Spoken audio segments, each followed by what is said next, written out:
Thank you for joining us for the 2-minute drills post-presidential debate drills, Freddie, which means we are telling it like it is. We're not lying. We're not sugarcoating. We don't need fact-checking, or maybe we will. So get your computers ready. Go to MaxPreps. Go to CalPrep. You might need fact-checking. Yeah, we might need, but we won't need it for this. We do know this. Nogales is undefeated. They are 4-0. And they are hosting, correct? Yeah, and they're number 4 in Division 13. Okay, number 4 in Division 13. That's the bottom of all divisions, but a CIF championship is a CIF championship. And you know who told me that? Richard Salazar. He is the head coach at Nogales, formerly at La Habra, where he saw a lot of CIF championships. I don't remember San Dimas and Monrovia apologizing for Mid-Valley Division 10 championships. Championship is a championship. Yes, it is. And it's a big deal. Teams like Nogales, I mean, this is why CIF rework the divisions, and you can argue whether you like it or don't like it, but for teams like Nogales, they've got to absolutely love it, because under the previous system, they probably didn't have as much of a chance when they have a year like this. You know, these years don't come along very often for schools like this, so when they do, you want to see them have a chance that success get rewarded with an opportunity to play for a championship against like teams.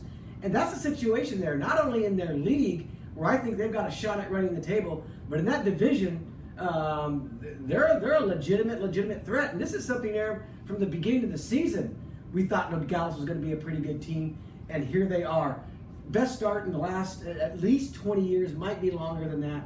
I mean, they're 4-0 right now, coming off a bye week, taking on Rowland. I mean, I can't remember the last time I went to Nogales to cover a football game. It might have been late 1990s? And it might have been week 1 of the season. This is kind of the point here, Freddie. We're already deep enough in the season to say that if you're going out to Nogales, it's not late in the season, but middle of the season here, there's a good reason, and obviously there is. They're 4-0, and Rowland is sitting there right now saying, boy, Fred, if you want to crown them, crown them in D13, because they still got to get past us on Friday night. Rowland, no slouch, though. They are 4-1.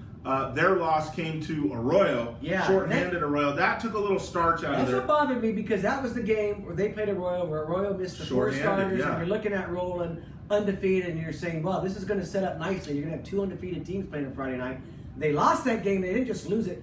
They lost it convincingly. So for me, this makes this game for Nogales even more important, because you don't want to stumble against Rowland after the way Rowland coughed up against Arroyo, because you start looking at the who beat who's and who did what's, and that would kind of bother you when you're looking at, you know, the Division 13 chances down the line, or even league chances. I mean, there's one team in the league, I think, that's going to be able to give them a game in like week 9, and it's going to be Duarte, another good team who's been playing well. Azusa? I don't think Azusa. And Azusa's are going to play first off the bat next week. So these next 2 weeks are real truth games for Nogales. Sierra Vista. Nogales, if you look at who they've beaten, Gary 43-8. Ontario's 2-2. They beat it 56-28. That was actually a pretty good win. Then they beat Wilson and Walnut. Walnut they struggled with for a little bit. Walnut came back. That gave me a little pause for pause. Walnut's played a decent schedule. They haven't won a game, but they played a decent schedule.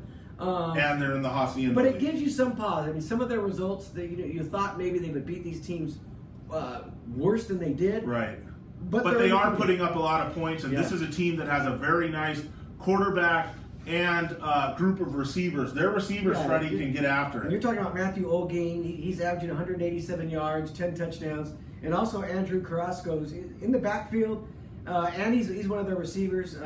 He's averaging 84 yards a game, 10 touchdowns. They mix their offense up, if you look at their stats, really well. I mean, it sounds like it's a lot of short stuff. If I'm not mistaken, this was actually a pretty good rivalry, and I might be so you may need to fact check me on this, people with perspective. Back in the 80s, early 80s, late 70s, I think these 2 teams were actually pretty decent rivals.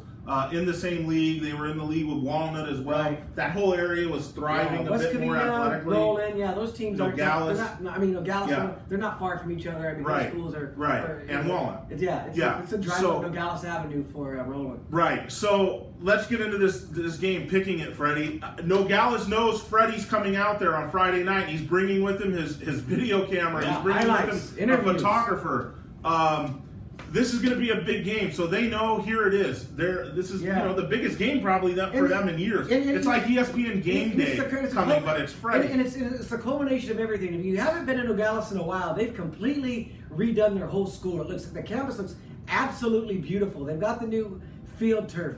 if you watch what the coaching staff has done, I mean, with the videos and the things they're doing on social media to really hype this up and get the players excited about it. They did the whole thing with the new uniforms at the beginning of the year, that video that they did. There is really some pride over there that you haven't seen in a long time, and I love when schools do that. I love when a coaching staff, and I give this coach a lot of credit, because when you take over a situation like that, and we've seen different people try to take it over at Nogales or in similar situations, and they can't do it because they can't turn that corner of just making players buy in, of making them proud of their school again, and that's what he's done. And this is even going to be homecoming for them on Friday night. So you've got all the factors working. Wow.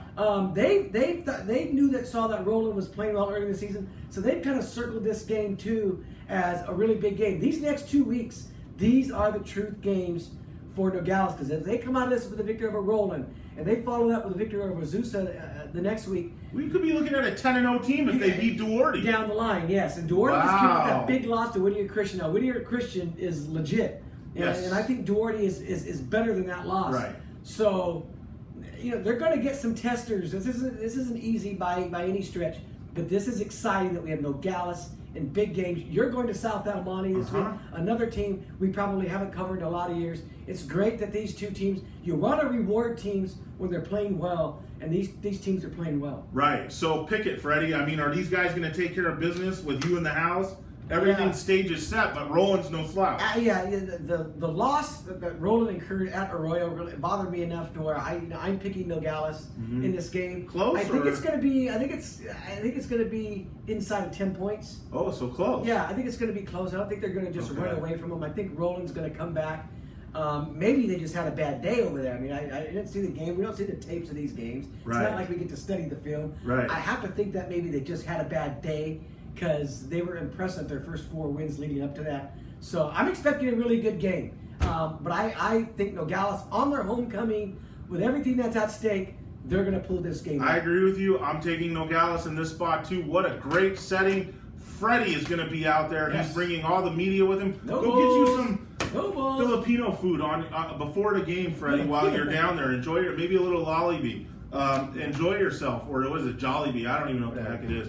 Anyways, Nogales hosting Rowland, 4-0 against 4-1. This is great to see these two teams playing in a big game again at this point of the season. We both have Nogales, but who the heck knows how it's going to play out. Get out there. These two teams deserve to have packed stands.